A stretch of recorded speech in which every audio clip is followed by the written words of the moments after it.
चल में आपका स्वागत है। आज हम देखेंगे कि कंपोनेंट्स कैसे बनाए जाते हैं। एक्चुअली ये टॉपिक हम इसलिए ले रहे हैं क्योंकि आप अगर देखेंगे पिछली वीडियो में हमने कुछ एक लॉगिन विंडो बनाया था कुछ इस तरह से। और ये वाला जो स्क्रीन है इसमें अगर आप देखेंगे तो यहाँ पे बहुत सारा डेटा एक ही जगह पे आ रहा था या फिर मल्टीपल जगह से हमें लेना पड़ रहा था। तो अगर हमें रिड्यूस करना है, हमें क्लीन रखना है कोड, तो इसके लिए भी कंपोनेंट्स यूज़ होते हैं। और कंपोनेंट्स की और एक खासियत ये है कि कंपोनेंट्स हर बार रीयूज़ होता रहता है। एक ही कंपोनेंट्स को हम हर बार अलग अलग तरीके से यूज़ कर सकते हैं। अगर आप यहाँ पे देखेंगे हैंडल लॉगिन, ये हमारा एक तरीके का कंपोनेंट ही है। बट अगर क्या होगा अगर हम इसको यहाँ से उठा के किसी दूसरे स्क्रीन में या फिर किसी दूसरे विंडो में रखेंगे, तो ये जो स्पेस है पूरा वो एम्प्टी हो जाएगा और हमारा कोड भी यहाँ पे क्लीन और बेटर दिखाई देगा। तो चलिए आज का यही टॉपिक है, इसको हम स्टार्ट करते हैं कि हम इसे कैसे कर सकते हैं। तो बेसिकली कंपोनेंट्स के दो टाइप हैं यहाँ पे, एक फंक्शनल कंपोनेंट है, एक क्लास कंपोनेंट है। बट अभी के लिए जो भी नए अपडेट्स आ रहे हैं और रिकमेंडेशन है वो क्लास बेस्ड कंपोनेंट्स के लिए हैं। तो हम उसी कंपोनेंट से भी काम करने की कोशिश करेंगे। इस कोड को मैं हटा देता हूँ, एक न्यू कोड लेता हूँ। जैसे कि आ गया है ऐप, रन करके देखते हैं ये हो रहा है। आप यहाँ पे देख सकते हैं यहाँ पे ऐप आ चुका है। क्या होगा अगर मुझे कुछ स्टूडेंट का डेटा मेरे पास है और वो स्टूडेंट को डेटा मुझे यहाँ पे दिखाना है। जैसे कि एक स्टूडेंट है, उसका नाम रहेगा, उसका डेट ऑफ बर्थ रहेगा, उसका घर का एड्रेस, देन उसी से रिलेटेड उसका स्कूल का एड्रेस भी है, स्कूल का नाम भी है, स्कूल का नेम भी है, टीचर नेम भी है।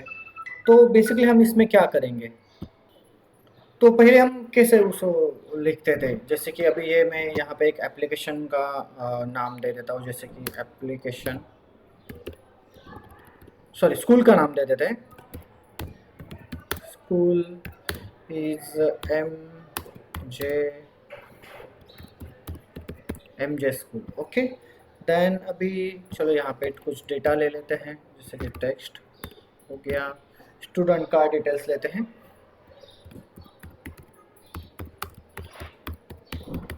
ये हो गया स्टूडेंट का डिटेल्स। इसमें अगर टेक्स्ट लेंगे तो नेम जॉन लियो लेते हैं। उसके बाद इसका age 16, grade 10, subject math, okay.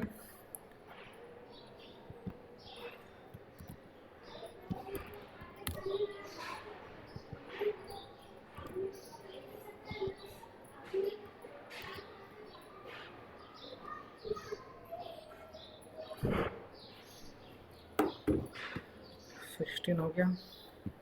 Then grade उसका अगर हमें देना है तो ये ग्रेड हो गया यहाँ पे।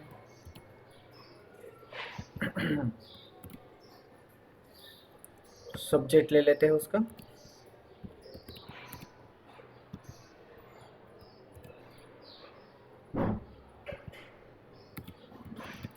चलिए इसको रन करके देखते हैं। भी आप यहाँ पे देख सकते हैं स्कूल का नेम है M J school, student details है नेम जॉन डियो, एज उसका 16 है, ग्रेड उसका 10 है, subject math science English, okay. इसी तरह से अगर मुझे ये डिटेल्स और टीचर्स के भी लेने हैं तो यहाँ पे अभी मैं टीचर्स के डिटेल्स लेता हूँ।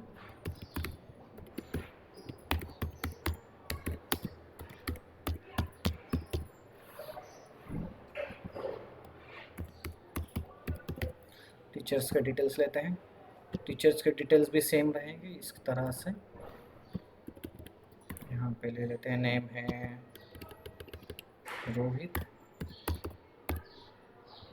उसका टीचर का एज होगा 36, और टीचर की कोई ग्रेड नहीं होती है तो उसका क्लासरूम होता है। क्लासरूम हम उसको दे देंगे 9th ए, ओके। और उस पढ़ाने का उसका सब्जेक्ट है, मान लीजिए यहाँ पे इंग्लिश, ओके। तो ये हो गई टीचर्स की डिटेल। आप देखेंगे बहुत बड़ा मैंने लंबा कोड यहाँ पे कर दिया है और ऊपर से वो गंदा भी दिख रहा है। यहाँ पे ना कोई डिज़ाइन है ना कोई स्टाइल है। चलो एक इसको एक थोड़ा सा स्टाइलिंग कर देते तो ये थोड़ा सा अच्छा दिखाई देगा। स्टाइल मार्जिन 10 करते हैं, पैडिंग 10 करते हैं, then margin 10 padding text colour करते हैं उसको कुछ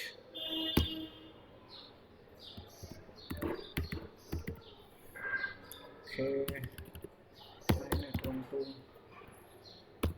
देन फॉन्ट वेट ले लेते हैं, थोड़ा सा उसको बोल्ड कर देते हैं। यहाँ पे आप देख सकते हैं मैंने स्कूल का नेम थोड़ा सा अलग से डिज़ाइन कर दिया है और उसका एक टेक्स्ट साइज ले लेते हैं, फॉन्ट साइज हम उसको 20 दे देंगे, थोड़ा सा बेटर दिख रहा है। अभी यही स्टाइल को हम सभी आइकॉन्स को दे देते हैं तो ये थोड़ा सा बेटर दिखाई देगा। जैसे कि मैं यहाँ से स्टाइल उठा के एक स्टाइल शीट बना लेता हूँ, उसमें थोड़ा सा बेटर दिखाई देगा जो हमने पिछली बार बनाया था। तो यहाँ पे देता है const styles is equal to style sheet dot create.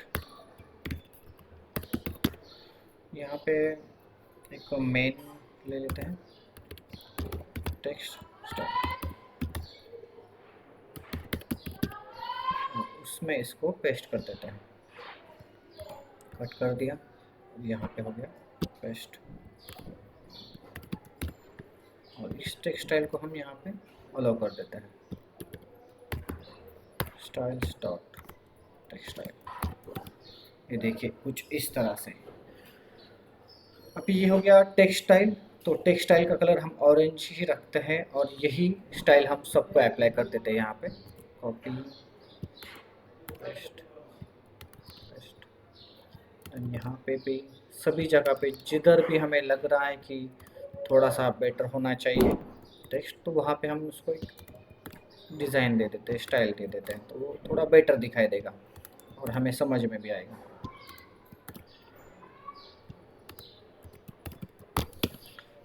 अगर पिछली वीडियो को आपने थोड़ा ध्यान से किया होगा या फिर समझा होगा तो ये चीज़ हमने पिछली वीडियो में ही किया था। तो चलिए अभी एक और चेंजेस करते हैं। अभी के लिए अगर हमें यहाँ पे कुछ कंपोनेंट बनाने हैं तो एक इसका बहुत ही एक आसान तरीका रहेगा। इसको अगर हम साइड में एक कंपोनेंट बना लेंगे तो ये पूरा जो भी कचरा दिखाई दे रहा है वो कचरा ज़्यादा दिखाई नहीं देगा।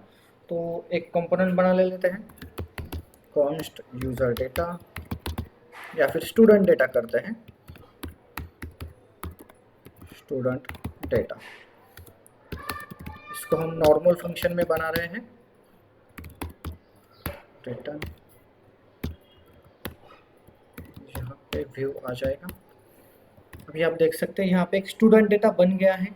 अभी मैं क्या करता हूँ, स्टूडेंट डेटा के जो डिटेल्स है वो यहाँ से हटा के वहाँ पे मैं ले लेता हूँ। जैसे कि ये मैंने यहाँ से इसको कट कर लिया और स्टूडेंट डेटा में इसको अभी पेस्ट कर लेता हूँ। ओके, ये एक हमारा बहुत ही आसान सा सिंपल सा कंपोनेंट बन गया है। अभी अगर क्या होगा, अगर ये अभी मैं इसको कॉल करूँगा तो देखिए यहाँ पे वो स्टूडेंट के डिटेल्स तो गायब हो गए, बहुत ही अलग तरीके से दिख रहा है ये। अगर स्टूडेंट के डिटेल्स को हमें थोड़ा सा चेंज करना है तो यहाँ पे हम एक स्टाइल चेंज कर लेते हैं, इससे हमें थोड़ी मदद मिलेगी स्टूडेंट का और हम इसका मैच कर पाएंगे। यहाँ पे मैं टेक्सटाइल टीचर कर देता हूँ। ओके, और इसका कलर थोड़ा सा हम ब्लू या फिर थोड़ा सा ओके रेड रख देते हैं, नहीं रेड तो सेम सेम हो जाएगा, तो थोड़ा सा ये वाला ब्लू अच्छा रहेगा। ओके, जो दिखाई देगा। ओके चलो, टीचर डेटा को हम अभी यहाँ से स्टाइल चेंज कर देते हैं, कॉपी कर दिया, टीचर डेटा का स्टाइल हम यहाँ से बदल देंगे, पेस्ट पेस्ट।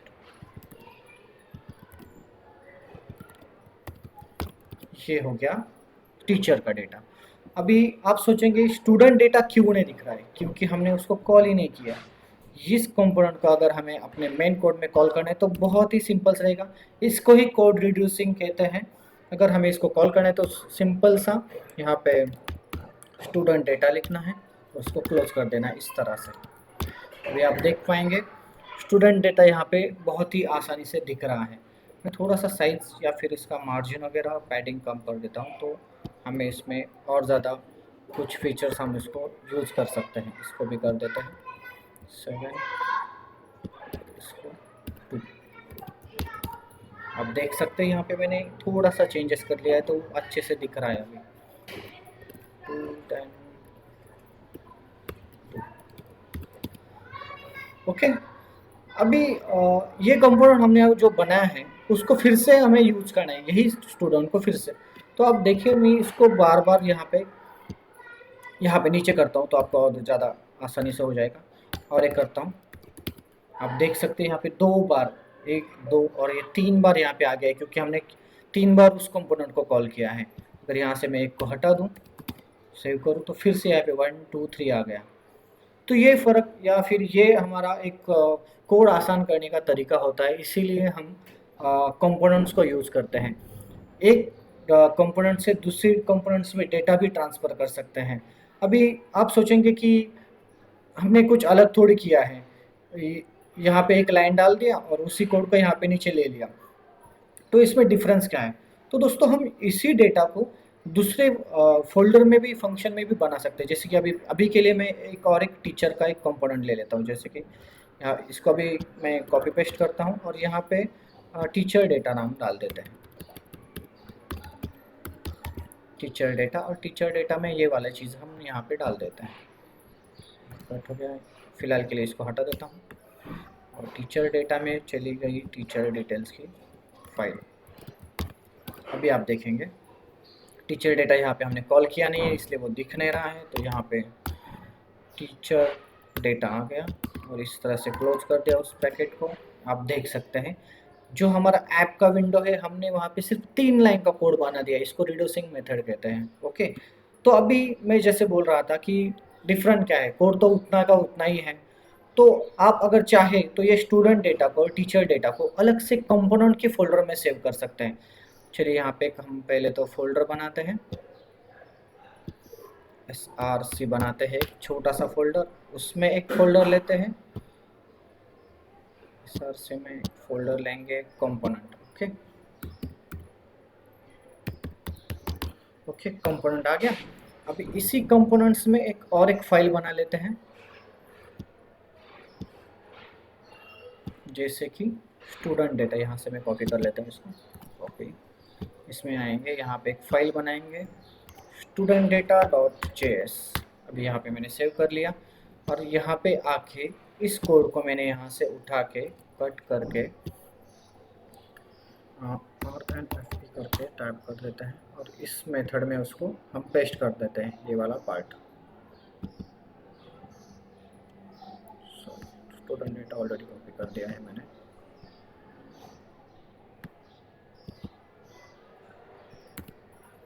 देखिए स्टूडेंट डेटा भी यहाँ पे मैंने आ गया। इसको अभी सेव करके देखते हैं। चलिए देखते हैं यहाँ पे आया है या नहीं। इसको सेव करते हैं। अगर आप देखेंगे तो हमें एरर आ चुका है। एरर क्यों आ चुका है? क्योंकि यहाँ पे उसको स्टूडेंट डेटा का फाइल ही नहीं मिल रहा है। Property student data does not exist. आप यहाँ पे उसको देखेंगे तो उसको मिल ही नहीं रहा है। तो अभी इसको यहाँ पे कैसे लाएंगे? हमने यहाँ पे एक क्लास कंपोनेंट बनाया, कंपोनेंट पे उसको एक स्टूडेंट डेटा का फाइल बनाया, उसको यहाँ पे एक सेव कर दिया, उसको एक्सपोर्ट भी किया है। अगर हम यहाँ से एक्सपोर्ट कर रहे हैं तो कहीं पे तो इंपोर्ट करना पड़ेगा ना। तो यहाँ पे चलिए हम इसको यहाँ पे इंपोर्ट करते हैं, इंपोर्ट स्टूडेंट डेटा फ्रॉम। यहाँ पे हम हमारा पाथ डालेंगे, हमने डॉट एंड एक स्लैश से हम उसको एक्सेस कर सकते हैं। यहाँ पे आपको आपकी फाइल्स दिख जाएगी।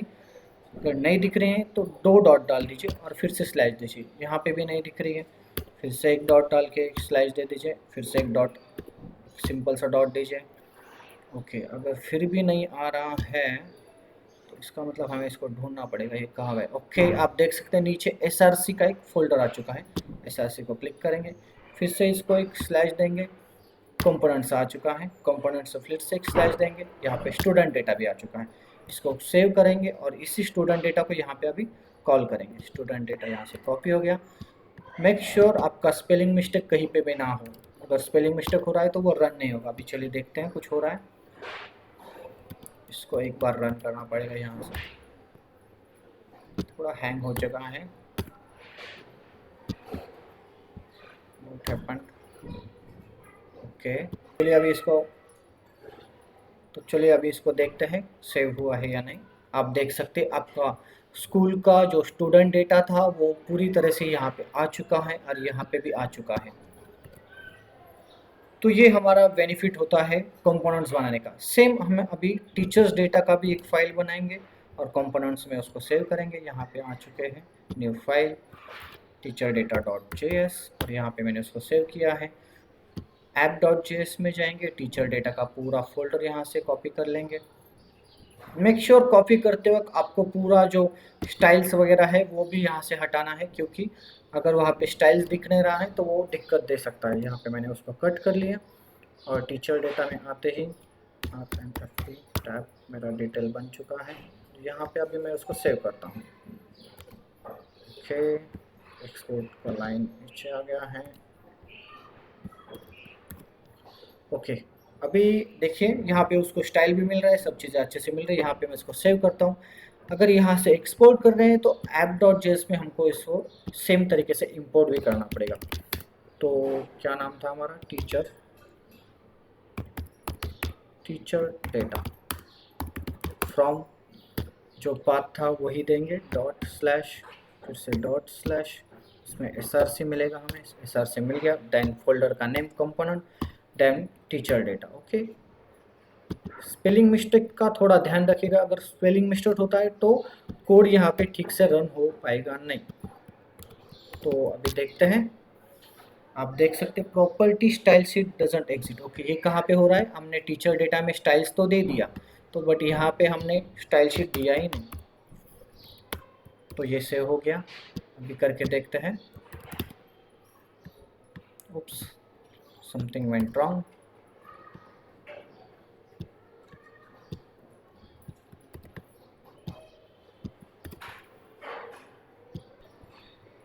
तो अगर हम यहाँ पे टीचर डेटा को अगर यहाँ पे कंपोनेंट्स में डालते हैं तो आप देख सकते हैं कि स्टूडेंट का डिटेल्स और टीचर का डेटा दोनों भी यहीं पे आ चुके हैं।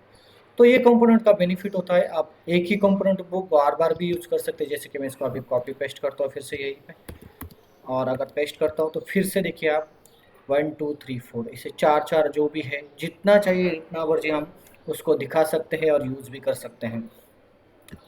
और आपका इसमें आपका फ़ायदा ये होता है कि आपका कोड रिड्यूस हो जाता है, सिंप्लिसिटी बढ़ जाती है। आपको कोई कंपोनेंट्स अलग अलग से हर बार एक ही कंपोनेंट्स में काम करना नहीं पड़ता है। एक ही कंपोनेंट बनाओ और उसको बार बार कॉल करो तो भी हो जाता है, और ज़्यादा मेहनत का भी, ज़्यादा झंझट का टेंशन होता नहीं है। कंपोनेंट सिर्फ हमने अलग से बनाया है और यहाँ पे उसको सेव भी किया है। कंपोनेंट्स को आपको जिस चाहिए उस मर्जी से यूज़ कर सकते हो। आप उसको हेडर बनाओ, फुटर बनाओ, बटन भी बना सकते हो, कोई अलग से स्टाइल भी कर सकते हो। तो उसमें ज़्यादा कोई ज़्यादा परेशानी का काम होता भी नहीं है। तो ये था हमारा आज का कंपोनेंट्स का वीडियो। आने वाले वीडियो में हम देखेंगे कि अगर इस कंपोनेंट में कुछ डेटा है या फिर यहाँ इस फाइल में कुछ डेटा है, वो फाइल मुझे टीचर्स डेटा में पास करना है तो हम उसको कैसे कर पाएंगे। ये बहुत ही इम्पोर्टेंट पार्ट होता है। और इसी कंपोनेंट्स में और आगे जाके हम रिडॉक्स का भी एक मेथड सीखेंगे जो स्टेट मैनेजमेंट लाइब्रेरी होता है। उसमें होता क्या है, आपका डेटा एक सेंट्रलाइज रहता है, उसी सेंट्रलाइज तरीके से डेटा मल्टीपल कंपोनेंट्स में शेयर किया जाता है। तो वो रिडॉक्स का काम ही वो रहता है कि एक डेटा को मल्टीपल कंपोनेंट्स में शेयर करें। अगर रिडॉक्स नहीं होता है तो पहले हम क्या करते थे, एक कंपोनेंट से दूसरे कंपोनेंट में, दूसरे से तीसरे, फिर उसको एक्सेस करो, उसमें भी बहुत कोडिंग के प्रॉब्लम आते थे। तो रिडॉक्स ने ये चीज़ें थोड़ी सी आसान कर दिया है, एक ही डेटा को सेंट्रल रखता है और मल्टीपल कंपोनेंट्स में भेज देता है। तो आने वाले वीडियो में पहले तो ये देखेंगे कि अगर मेरे पास यहाँ पे कुछ डेटा है, जैसे कि लेट मेरे पास कुछ नेम है, नेम ये आ गया कुछ विशाल, तो ये नेम मुझे इस कंपोनेंट में यहाँ पे टीचर डेटा में यहाँ पे भी देना है। तो हम इसको कैसे कर सकते हैं, आपका आज का ये एक टाइप का होमवर्क भी है। थोड़ा सा रिसर्च कीजिए, आने वाले वीडियो में आपको मैं वैसे भी बताने ही वाला हूँ कि एक कंपोनेंट्स में दूसरे कंपोनेंट्स में प्रॉपर्टीज़ या फिर डेटा कैसे सेंड किया जाता है। आज के लिए बस इतना ही दोस्तों, अगर आगे मिलते हैं आने वाले वीडियोज़ में। तो धन्यवाद, थैंक यू।